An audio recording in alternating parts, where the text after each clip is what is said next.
Welcome to Savvy Business, Life Unscripted, with your host, Christina Rivera, where our guests share their wisdom and valuable business tips, empowering our audience to expand their personal potential. Hi, Steve Brown. Welcome to Savvy Broadcasting, a Life Unscripted. I'm so grateful to have you here today. You are going to share with our audience how to stop wasting money and stop flushing your marketing down the proverbial toilet. You have a wonderful book out talking about just that subject. But share a little bit about your background, Steve, and what brought you to the whole world of marketing. Yeah, I've been in sales. I've worked for companies. I've helped them grow their business, but I've always recognized that their website, there's this expectation that it should help bring us leads. And the companies that I worked for, I realized that they had a hard time taking advantage of that or figuring it out. And then I ended up working for a web design firm on the other side of the coin. And then I recognized all these experiences that I had helping these companies get their websites updated. Yeah. All these folks that were coming in were in my shoes, so to speak. And I realized there was this big disconnect about what should I expect from this? How do I manage this web design firm? And how does it help me grow my business? That's interesting, Steve, because a lot of people say to me early on when I got started, us and a bunch of other women entrepreneurs were like, oh, look at our new website and our new cards and this networking event. And what color should my website be? Should it be purple or gold? And we get so wrapped up in the little minutia instead of realizing, okay, what is our service? What are we providing? And then I remember being at one Toastmaster event and they're like, okay, 30 seconds. What do you do? I'm like, I'm not quite certain how to put that into 30 seconds. But, it's interesting as you go along, you realize how do you really make that impact with the target market and what is it you actually do? And is your website really being that base or whatever you have as marketing material, that base to really put that message out there? Mm-hmm. It's one of the biggest fears that we have. We're insecure about our website and whether it's doing us justice. Does it represent me? How, are the folks that are coming there, are they finding what they need? And how is it helping me connect with them? When we go to websites all the time and we're like, this website sucks. And then we leave without any mercy. Yeah. And that's happening to us. We know deep down it is. So I wanted to resolve that problem. It's a big fear. Yeah. Now tell me, why did you name your book The Golden Toilet? Well, I'm having to reframe the expectation of a website. And like you said, everyone thinks it should be pretty. Everyone thinks it should show up in a search. But when we're sitting and working on it, we're focusing on the wrong things. And if I could help you get 4 fundamentals in place, then it will be valuable to you from then on. And so I had to figure out a way that was like absurd, but a little bit funny, and it really pinged this emotional thing. And so that's why I called it The Golden Toilet. Stop flushing your marketing budget into your website and build a system instead that grows your business. And it's just the most iconic thing of wasted money. It's what Saudi kings have, rock stars, drug lords. They have golden toilets, but my heroes, the small business owners, they would never, ever pay for one because it doesn't improve the user experience and it doesn't improve the functionality. Yeah, it's interesting. So what exactly should a website do for the audience they're trying to reach? What is the main component of a website that it should be accomplishing? When someone visits your online presence, your website, your platform, whatever it is, immediately they should feel like, oh my gosh, Christina understands me and I feel safe here. And so the number one thing is your messaging has to be super clear. It has to convey, I get you and I know how to help you. Yeah, that's interesting. I recall one of the first, my consulting business, when I first got started, my messaging on my front page said, let us come in and help you stop the hemorrhaging in your company. And my friend was like, maybe you want to get rid of that visual because I don't really like that visual it's bringing up in my mind of hemorrhaging. But, I thought it portrayed that losing of money. But it's interesting that it bothered her because you're thinking, if people come there and they're like, oh, no, I don't want that hemorrhaging.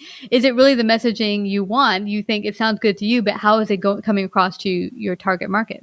Right. It should convey I've been in your shoes. I know what you're fighting. I have a little plan here, how we can help you go through this scary little forest and get out on the other side and win like you're going to anyway. I'm just going to help you shortcut that process. Yeah. And you mentioned building systems. I hear a lot of people say, oh, I've got systems, I've got processes. What exactly is a system, and how does it help a business grow and connect and relate with their customers? Yeah, when people come, when they're evaluating you, it's like if you were at a trade show, what would you bring? You'd bring your business cards. You'd have some brochures. You'd have maybe some samples. And why would you have those? Because you're going to trade those for a business card. And why do you want that business card? Because I'm going to follow up with you with the intent that we're going to develop a relationship and we're going to do a transaction. And so that should be in place on your website. And so it's called marketing automation. And so we can take advantage of this technology and can augment that online experience that you would have in the physical world. So make a little a process where people can, I'm going to trade my email and my name for that information that you want to share with me that's going to help me avoid some mistakes and educate me better on this decision process. That's great. And what I get from some of the best websites that I keep coming back to is that when I come there, not only do I feel they get me and where I'm at, but they offer so much resources. Like I'll come on their page and say, oh, sign up today for our website or whatever, but we'll give you this wonderful white paper, or we have blah, blah, blah podcast to help you with XYZ. I mean, it's connecting with them and offering something of value that they could use. Yeah, it's so cool if you could have videos that answered the most common questions that you get asked all the time, or have a list of things to check out and make sure you have those squared away first before you even need to talk to us. Helpful things that would make them feel like, wow, this person's supporting me, understands me, I'm safe. I feel like it's okay if I can identify myself now and reach out and go, hey, I want to talk to you because I trust you. Yeah. And you're also automatically qualifying, or the person who's coming on your website is qualifying themselves or not. Like they'll come there and they'll be like, okay, you're answering the top 10 questions or needs. And they'll be like, that's not really what I need right now. I'm not there. And they'll go on to someone who can better help them. Or they'll be like, oh my gosh, those 3 points you just mentioned are just what I need. And then they've now qualified themselves for you. And boom, you can now start the next stage of getting to know each other even more, picking up the phone, connecting, and helping them with whatever service you provide. It's so people, we think everyone's ready to buy when they come to our website, but not always. They want to evaluate for a little bit. So if you can have something like, hey, if you're ready to talk, click here and we'll set something up. But if you need to evaluate a little longer, here's some great resources. Yeah. It's great you say that, Steve, because I recall there's one mentor that I just love now and I work with now. But for many years, I had another mentor I was working with. I wasn't quite there and ready to work with this person. But I was going to their website for a couple of years, listening to videos here and there that they posted and getting value. But when the time came, and I think it was about 3 years into the relationship that they didn't even know they had with me, we actually connected and now work together. But so that's what's interesting. I think sometimes you'll start a business thinking, well, I got to get that client. I got to convert them. Oh, they got to be, but they might not be your client for today, but they might be your client for tomorrow. Yeah. And so that's why the exercise, it's an investment and it's a part of a system. If you can invest in creating evergreen content that's valuable from now on, then it will pay off over and over and over as time goes on. Yeah. Now, how does one go about your brand spanking new? Maybe like this is me when I got started 12 years ago. I've done the finance thing in corporate, but now I have to build that influence and that credibility as a person who's going to do it on my own, as now a business. How do you begin to put together content or processes that will serve the market? What's your first step? You think about the folks that you were helping in the beginning, that you started this business because you got the conviction that what you have is valuable because some people have enjoyed it, you've changed their lives, you've helped them resolve something. So if you can start a little community, even if it's a Facebook group where you just talk about this, then you're going to have a handful of people that join that group. Yeah. They're going to go through a learning experience together. You get the credit for it, but they're doing most of the work, and you can start to identify trends. You can identify things that, in the beginning, I didn't think this was going to be a big deal, but now as time has gone on, it is a big deal. I need to start figuring out what I can offer to support this part of their process. That is so important. I think when I got started, I didn't know anyone in the business world. I knew everyone in the corporate world. So what I did initially is called all my corporate people I know, and they were, after getting finished with that in the first day, they're like, "Yeah, we're good. We don't need any help consulting wise." And I'm like, "Now what?" So I actually then thought, well, meetup. So I actually formed a small business meetup group in Manhattan, and we got together monthly, and it grew to about 50 people, and it was all small businesses just launching out of the gate. And the premise was, we're not here to trade cards, we're here to build relationships and teach each other, learn the bits we don't know. You're a marketer, I'm not. I'm a finance person, you're a salesperson. What knowledge do we have that we can all help each other with to grow as a business? And so, yeah, it was really a great first step for our business and for me to really get to know people in the business world and to really build the true connections. Well, the folks that attended, that was valuable to them, and they didn't expect you to know everything. But what they really appreciated from you is that you made the effort to set that meeting up to where all these relationships developed from. So you got most of the credit for that, even though you didn't service all of them, but they really appreciated you, and they trusted you, and they felt like you understood what they were struggling with. I don't know everything. I need to start. Where do I go? Oh, Christina set this cool place up. You need to come with me.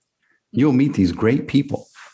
Yeah. And what's great about that, and this is interesting, I remember one of the first blogs I started before I left corporate world that I carried on when I left corporate is a blog called 101 Mistakes and What I Learned in Business. And my friend from the corporate world, like, "Are you crazy? No one will ever work with you if they hear your mistakes." And actually, it could be further from the truth, because people can connect with other people who are real.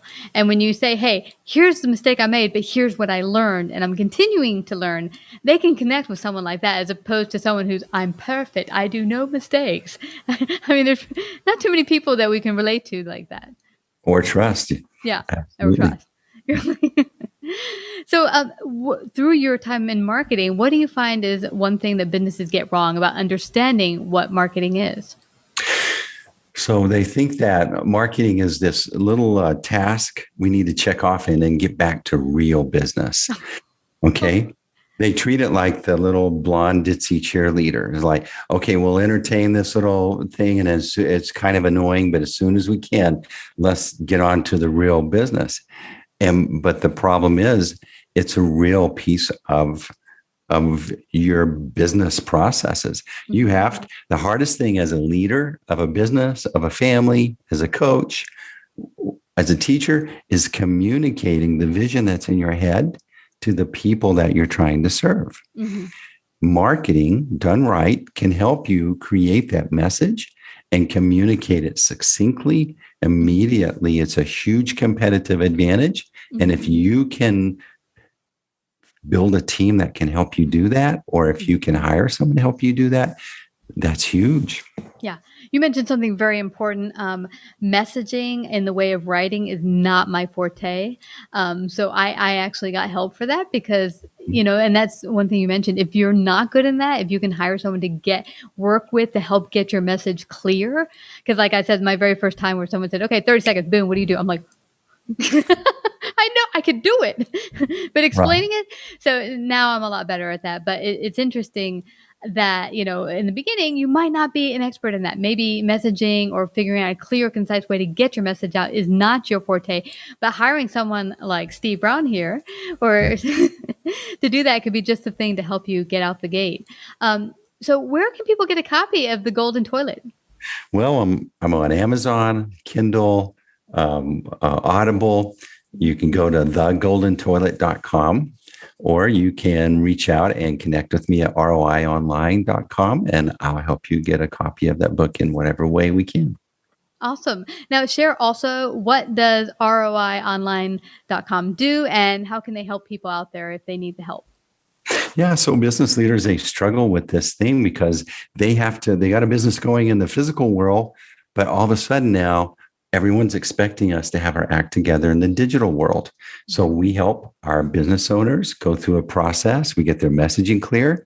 We pack it in some marketing automation and some sales automation, and we help them design strategic campaigns to start doing the thing they see their competitors doing, that their customers expect them to do. We can quickly shortcut that process and set them up for success.